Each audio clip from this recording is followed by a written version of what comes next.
Hi and welcome to Electrical Engineering Planet. And in today's video we will learn exactly how to use protective equipment to protect our circuits from faults. We will use here under voltage protection, under current protection, over current protection, phase failure protection and more. So please consider subscribing in Electrical Engineering Planet channel to support our community. Also don't forget to share, like and let knowledge enlighten your world.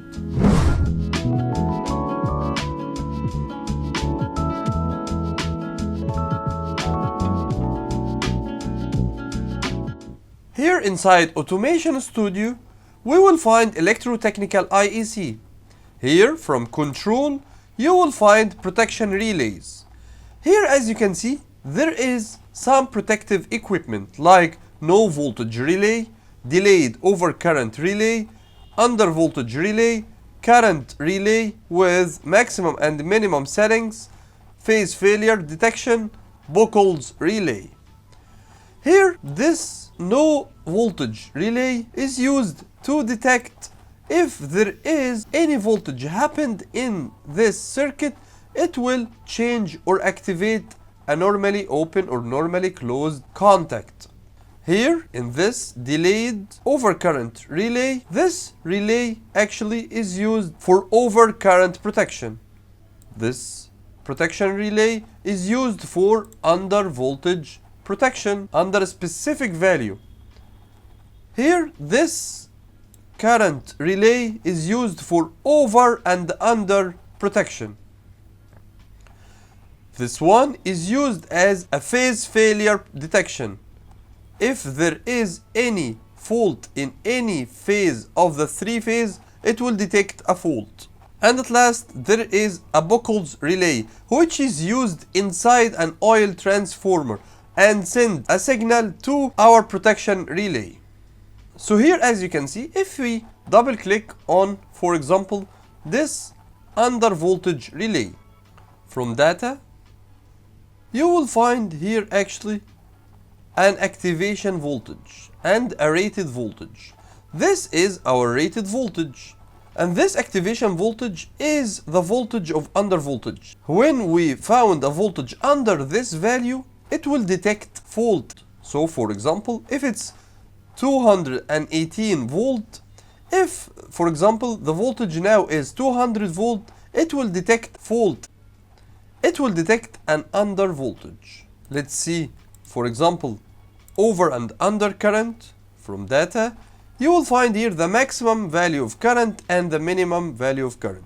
If the current of the circuit is below this value, it will detect a fault. And if it's over this value, it will also detect a fault. Here we have a phase failure detection. If there is any fault in any phase of the three phase, it will detect a fault. This no voltage relay ensures that there is no voltage inside this circuit. If there is any voltage detected, it will send a trip signal. Now, how to use these protection relays inside our control circuit? We need now a normally open or normally closed contact that is being activated to control our circuit. So to find these normally open or normally closed auxiliary contact which will be linked to any of those protection relays, go to protection auxiliary contacts and you will find some auxiliary contacts. I will use either normally open auxiliary contact or normally closed auxiliary contact. Let's drag and drop those contacts. Now these contacts are not linked to any of those protection relays. How to link those normally open or normally closed contacts to any of those protection relays? Here let's double click on this phase failure protection. From data, you will find here this name, item identifier KF5. So we will use this name to link, for example, this normally closed contact to this relay. So double click on this normally closed auxiliary contact, variable assignment, And here you will find a lot of item identifiers. We want to link it to this KF5. Right click on this KF5 and press create a link. Now this auxiliary contact is linked to this relay. So let's simulate the circuit now. And as you can see, this normally closed contact has been opened because there is no voltage here. So there is a phase failure detection. So it will open as a protection. Perfect. Let's link this normally open contact to, for example, this under voltage. So let's double click on this under voltage relay first. Go to data. And here our item identifier is KF3. So let's double click here on this normally open auxiliary contact, variable assignment, and you will find KF3. So right click, create a link. Here, because we are not connecting any voltage here, so it will consider this as a fault. So it will close this normally open contact now. Let's simulate our circuit.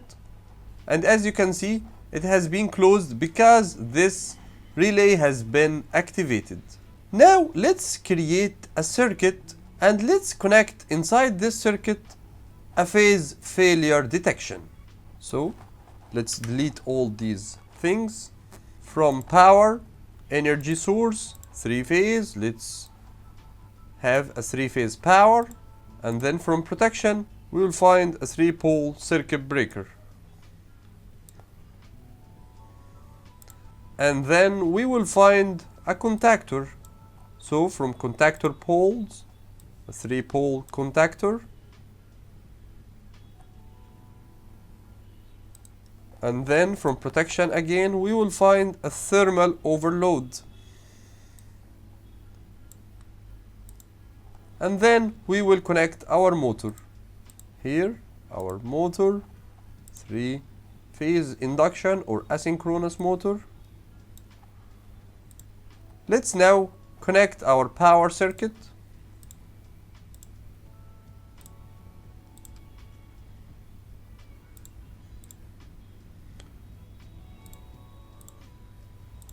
Perfect. Now we need to connect our protection relay. So from control, let's go to this protection relays and choose phase failure. Put it here. And let's connect it to those 3 power. So I will connect it to the 3-phase power.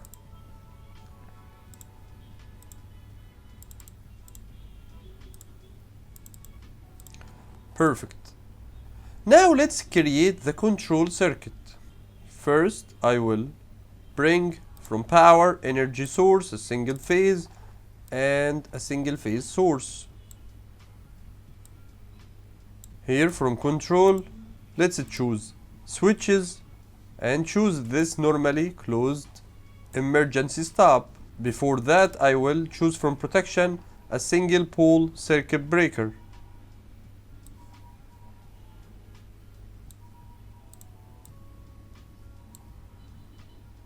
Now let's bring a normally closed contact from this thermal overload. Double click on it. And from data or builder, let's add a normally closed contact. Press OK. Let's drag and drop this normally closed contact here. And then from switches again, I will choose a normally open push button. And then from contactor coil, we will find our contactor coil. It's called KF2. So let's link this relay here or contactor to KF2. Also, I will bring a normally open contact here in parallel with the start push button. KF2. Now we didn't connect this phase failure. So from protection auxiliary contact, now the name of this relay is called KF1. So double click on this normally closed auxiliary contact. I'm sorry, it's not this one, it's this normally closed auxiliary contact for protection. So let's drag and drop it here, and from variable assignment I will link it to KF1. So now it's linked to this phase failure. Let's connect our control circuit now.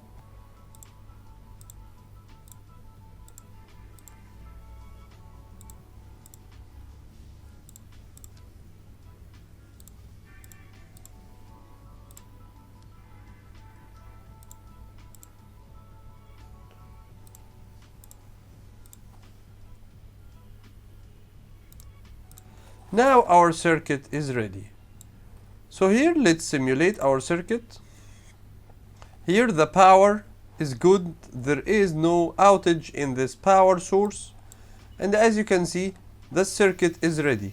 For that, let's close the two circuit breakers, let's press start, and the motor will start rotating. There is no fault here because there is no problem in the voltage here. Now I want to simulate that there is an outage in one phase only on those three phases. So I will delete this wire. I will bring a one pole circuit breaker from control protection. Let's bring a one pole circuit breaker.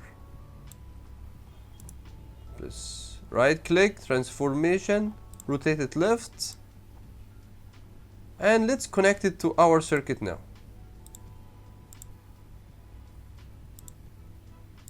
Now let's resimulate our circuit.